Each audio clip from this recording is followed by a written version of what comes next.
मुंबई में नजर आने वाला एक इंतहाई खूबसूरत कुदरती मंजर वो होता है जब हजारों की तादाद में फ्लेमिंगोज अफजाइश नस्ल के लिए वहाँ के आबी इलाकों में उतरते हैं। इन परिंदों ने 1980 की दहाई में यहाँ आना शुरू किया था। इस साल मौसम बहार में इनकी तादाद रिकॉर्ड हद तक ज़्यादा रही। इस साल ये परिंदे बहुत खुश रहे। वजह कोरोना वायरस की वजह से नाफिज किया गया लॉकडाउन बना। इन परिंदों के अफजाइशी इलाकों से इंसान तो बिल्कुल गायब ही हो गए थे। मकामी बाशिंदे इन परिंदों को अपने घरों से ही देख सकते थे। इलाके की गीली ज़मीन फ्लामिंगोस की जन्नत बन गई थी। ये परिंदे हर साल जनूबी यूरोप, एशिया और मशरक़ वस्ता से यहाँ के साहिली पानियों में मौजूद अपनी पसंदीदा खुराक खासकर ब्लू ग्रीन एल्गी की कशिश में यहाँ आते हैं। मुंबई नेचुरल हिस्ट्री सोसाइटी के लिए काम करने वाले राहुल खोट एक 10 साला मॉनिटरिंग मंसूबे के सरबराह हैं।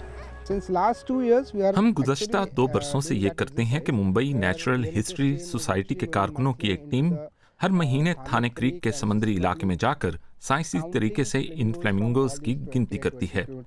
साहिली इलाके की इस तंग समुद्री पट्टी के मशरकी और मगरबी दोनों किनारों की मजमूई लंबाई 20 किलोमीटर बनती है। गुज़श्ता बरस मार्च में हमने 1,34,000 फ्लेमिंगोज गिने थे।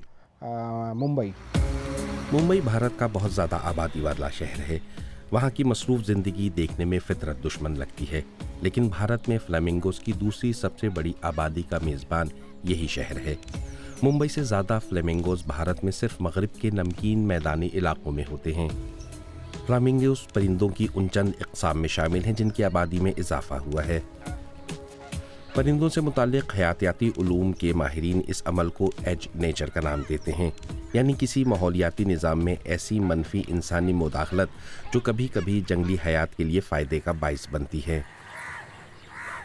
थाने क्रीक के इलाके में इंसानों की तरफ से मकामी माहौलियाती निज़ाम में की जाने वाली मनफी मुदाखलत मामूली नहीं है।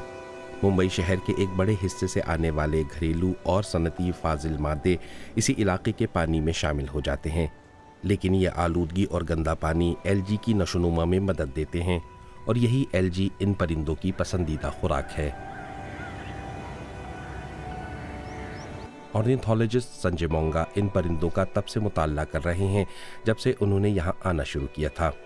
इनके मुताबिक फ्लेमिंगोस की सूरत हाल अच्छी है, लेकिन इस तरह पैदा होने वाला माहौलियाती तवाज़ुन बड़ा ही नाजुक है।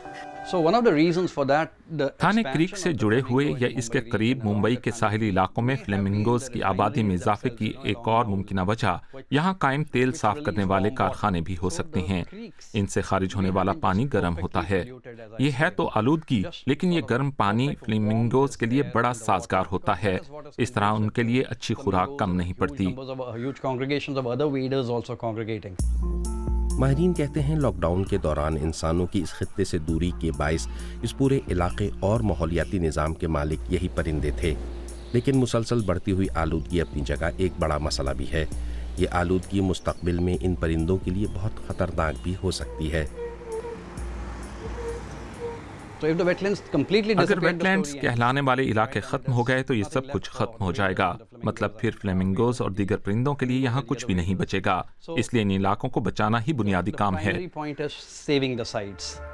गुज़िश्ता 2 साल से Mumbai natural history society in flamingos और तर्के वतन करने वाले दीगर परिंदों से मुताल्लिक़ मालूमात जमा कर रहा है। ये दरअसल ऐसे परिंदों के रवैयों में पाए जाने वाले रुझानात का एक तवीलुल मुद्दती मुतालियाती जायज़ा है। ऐसे परिंदों के पसंदीदा माहौल का मुतालिया, इनसे मुताल्लिक़ अवामी शऊर की बेदारी, इन्हें टैग करना और इनकी आबादी की गिनती करना, ये सब कुछ करते हुए मुंबई का ये इदारा नक़ल मकानी करने वाले परिंदों की 80 मुख्तलिफ़ इक़साम की स्टडी कर रहा है। यूँ ऐसे परिंदों के लिए मुंबई की साहिली वेटलैंड्स की हिफाजत की कोशिश की जा सकेगी। हम इन परिंदों के लिए अहम माहौलियाती निज़ाम, उनकी ज़िंदगी, आबादी, तर्के वतन और दीगर पहलुओं को समझने की कोशिश कर रहे हैं। इस डेटा से हम बाद में शुमारियाती मॉडल बनाएंगे। हम ये स्टडी भी कर रहे हैं कि यह सारा लैंडस्केप पिछले 1 साल में कितना तब्दील हुआ है। आज आप नवी मुंबई का ये जो सारा लैंडस्केप देख रहे हैं, आपको ये बात भी पता होना चाहिए कि पहले यहाँ वेटलैंड्स और नमक वाली ज़मीन के वसी तर इलाके दोनों ही होते थे।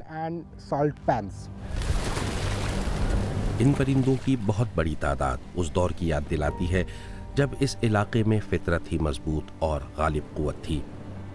اگر جنگلی حیات اور اس کے لیے اہم ماحولیاتی نظام کو سمجھنے اور ان کی حفاظت کے لیے درست اقدامات کیے جائیں تو ایک بات یقینی ہوگی کہ یہ فلامنگوز مستقبل میں بھی بہت بڑی تعداد میں یہاں آتے رہیں گے۔